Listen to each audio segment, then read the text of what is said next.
Poof! There we are. Poof. How's it going? I'm not big on poofing. No, don't No. poof when you're standing next to me. No, we're not allowed. There's no poofing. Welcome once again, fans who are watching to the Progressive. I'm not even going to go there. We're here. Uh-huh. We're at the Progressive Auto Sales Arena. Yes, we are. Getting ready to take on the Owen Sound Attack. The attack. And let's see. Well, I think this is it, right? Like the Sting have an opportunity. Of course, every game's an opportunity, but sure they got a busy weekend ahead of them because they're going into the Sioux, and then Sunday Saginaw again. Now that being said, and not to get complacent, but the Sioux is somebody who's kind of at the bottom of things right now, and Saginaw is near to the top. It's kind of been a flip of the coin as compared to past seasons. Yeah, but if things happen the way we're gonna lose against the Sioux, we're gonna win against Saginaw. I mean, well, isn't that interesting? You're right. I know, right? But my director's telling me to fix. Is that better?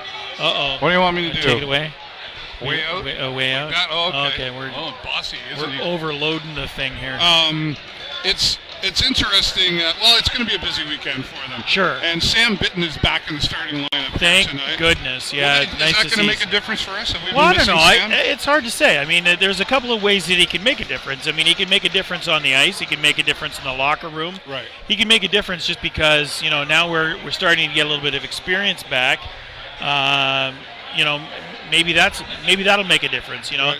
I mean, anything can be a catalyst, right, for this stuff, right? And Jordan Coy's been off. Yep. But I hear rumor that he'll be back this weekend. So hopefully, I mean, if that's something we've been missing as well. And I don't know if we've been missing that because when I say missing, I don't mean like Ethan or anybody else doing a horrible job. I just mean, people wonder, and he was brought here for whatever that reason was, and then we've been missing him for whatever those reasons are. Well, I think it still adds to. I think there's still a lot of unanswered questions around our goaltending staff. Do you think? Yeah, I think. Well, if you haven't heard anything and I haven't heard anything, then there are unanswered questions. I would think. I mean, I can neither. Are we industry insiders or not? Nor deny. But I think it will be nice to see Jordan Coy back on the ice. You know what? I can't say no to that for sure. Yeah. I think, I think there's a lot of guys out right now that I would like to see back on the ice, and Jordan Coy is definitely one of those guys. And speaking of those, let's let everybody know the scratch. So Ashton Reister is still and he's been out for a while. Nolan Dillingham. Now that would have been a new scratch because Dill played the other night. Yep. So he's scratched for tonight. Justin O'Donnell's off, of course. Jordan Coy and Jamison Reese. Yeah. So some key players in this team. So does that mean that Kelton Hatcher's back in the lineup? Oh yeah, he played the other day. Oh, did he? Okay, played, I missed that. London. I missed that one. Yeah, I apologize. So and it was good to see him back. Of course, 100%. Although, boy, let's talk about the battle of the 402. Yep. Wow, what an exciting game that we saw here. Well, it was good. I think 11 seconds left to tie it up to go to overtime. Holy cow, Batman. But that overtime, 45 seconds into the overtime period, oh my goodness. Come on. Disappointing for sure. It was. But you have to appreciate.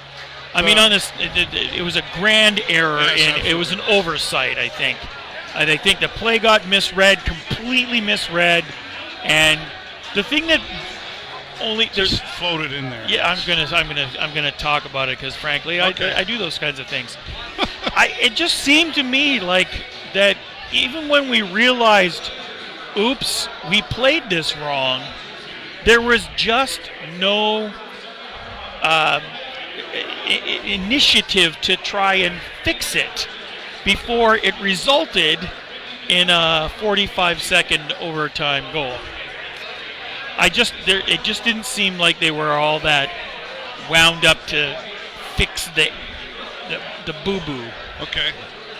I don't know. That's just my perception. What do I know? I was sitting in the cheap seats that night. Well, needless to say, we had an interview with Ethan Langevin post-game after that. Which we don't often get to talk to the goaltender, so it was nice to have him out there. Yeah. He tried to put on a happy face. Sure he did, but I mean, but the questions. One of the questions that came out was, Pat DeRoche asking, wow, like you've had like three out of 4 overtimes, and they end up in losses, and then the question was, that's just got to start to feel disappointing. And he was like, sure it is. Yeah, sure it is. But he got hung out to dry, though. I'm sorry. Yeah. Langer got hung out to dry in that play. There was nothing he was going to be able to do. Right. They had 2 guys in the mouth of the crease. They just had to wait for him to just not make it back in one direction, and they were. He had no chance. Yeah. 0. You heard it, folks. 0. I'm a big Langer fan, I got to say. Oh, yeah. I'm a big Langer fan, and I think he got hung out to dry on that play. And you know what? It was a misread. Maybe it was an accident. I don't know. But we had no choice. We had no chance. I wish, we got to plan these. I wish I had the replay. We need the whiteboard. We need that one of those things where you drawing, play the thing up here. We can, my face 100%. Yeah. And we get the little pens and we can draw on the play. There's a feature. Video replay and that kind of thing. We can draw and stuff. We need some high tech here. Here. Play Pictionary hockey or something. I don't think there's many fans that would disagree with your statement. I agree. So fair enough. Ethan Langevin has been working really hard for the Sarnia State. Yeah, He's done 100%. very well for us. So I'm a fan as well. But that being said, again, I go back to Jordan Coy. I would like to see him back only because I'd like to see just more of what he can do. He hasn't had a complete opportunity to step up and say, "Here, hello, I'm here, and this is me." And on top of that, if you don't have the team together, right? I mean, you have to have support. You can't leave one guy out there to do it all, and you gotta have that.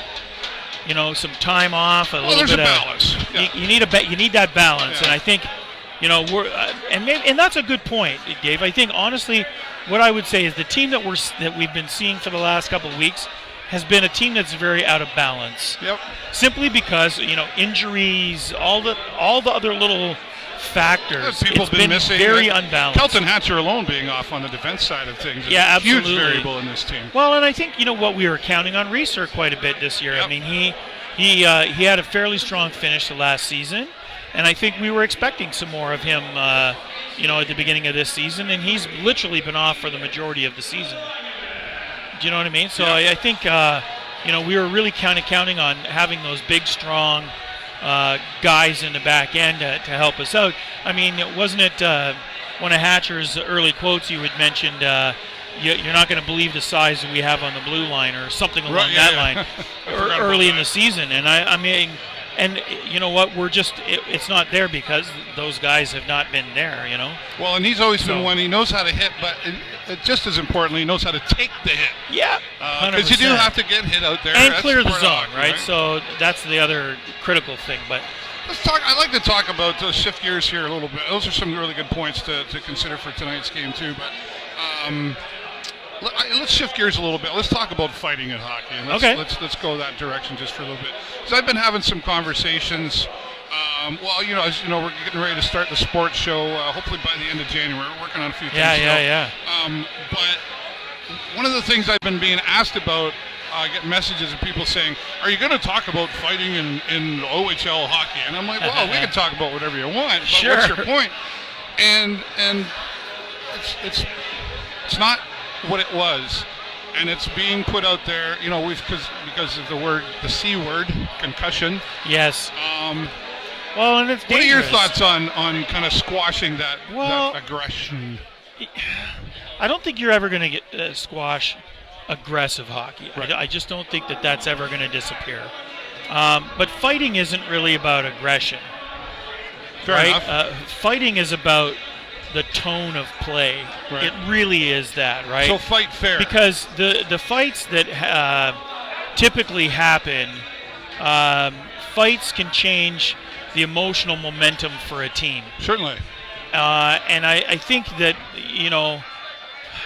I guess the question is, is that right or wrong? And I'm not sure I got an answer because as a fan, hockey is an aggressive sport. I mean, absolutely. You put these guys on They're going to get hit. They're going to get hit.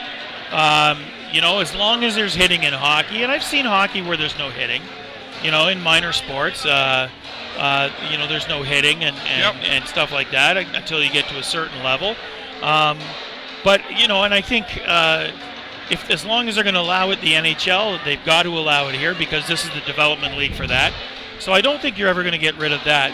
The question is whether or not you can get rid of fighting. And I think the truth of the matter is that it's ingrained. You know what I mean? Like, it really is a part of the game. It's traditional. Now, I think we've seen a real significant decrease in fighting. Yes. And so what ends up happening now is we don't have, because the days of the enforcer are gone, right? The teams don't hire enforcers anymore. They don't. But you always got one or two tough guys that, you know, they can play that role if they need to. And we know who the hotheads are. Sure. You know, in the league and stuff. So I don't think you're ever going to get hockey out. I think it's fighting out of hockey because it's ingrained in there. It's cultural. This might sound ironic to put in the same sentence. Fight fair. Sure. Fight fair. Now, I've had some recent conversations with some former OHL players. Yep. And I actually spoke to an NHL player recently too, and he said there's a respect to the fight, and then there's sometimes where I really just hate you, and I've had enough of your, you know. And they've all one of the common things they all said was there have been moments when I was in that fight, and I just whispered to you and said, I've had enough. And then we just kind of slow down and stop. And that is, you know, there's an entertainment value in it. Let's be honest. Yeah. That's why we love to watch MMA or UFC or whatever. Absolutely. So, but I think there has to be a limitation set on that. And that's. I agree, and I think we've seen a significant decrease in fighting in hockey. Agree. I mean, it used to be there was at least one fight every game, and in some cases you had 2 or 3, or if we were really lucky, we'd get a bench clearer, you know, and you get the goalies meeting at center ice to pummel each other. Like Jason, my son, he's like, that's what I want to see, right? I've seen stuff like that, you know, but I think, you know, that really has gone away. I think. There you go. Which is a good thing, I think, honestly. So the occasional fight, I'm still okay with. All right. Topic for discussion coming up. 100%. We do got to wrap things up here. Good to be back here at Progressive Auto Sales Arena. Happy New Year to all you hockey fans and everyone watching. And thanks for the text, by the way. I got a text from you New Year's Eve. I was like, I'm VIP. I feel pretty good now. Well, you know, I sent texts to I didn't get one from Don Cherry, but I got one from you. So. Oh. Well, I'll give Don crap for you the next time I chat with him. Our friend Jonathan Millay is back up on. I had fun at the last game being the PA announcer. Gotcha. And it was good times. Jonathan Millay is back up there getting ready to introduce our Sarnia Sting. So let's see what happens in this first 20 minutes of hockey. Of course, we'll be posting throughout Twitter and Facebook to keep you updated. Jay Peckham will be back joining me for the rest of the broadcast here today. So we hope you'll join us for that. For the show live on location, Happy New Year. I'm David Burrows, my friend Jay Peckham. Go Sting, go! We'll talk to you soon.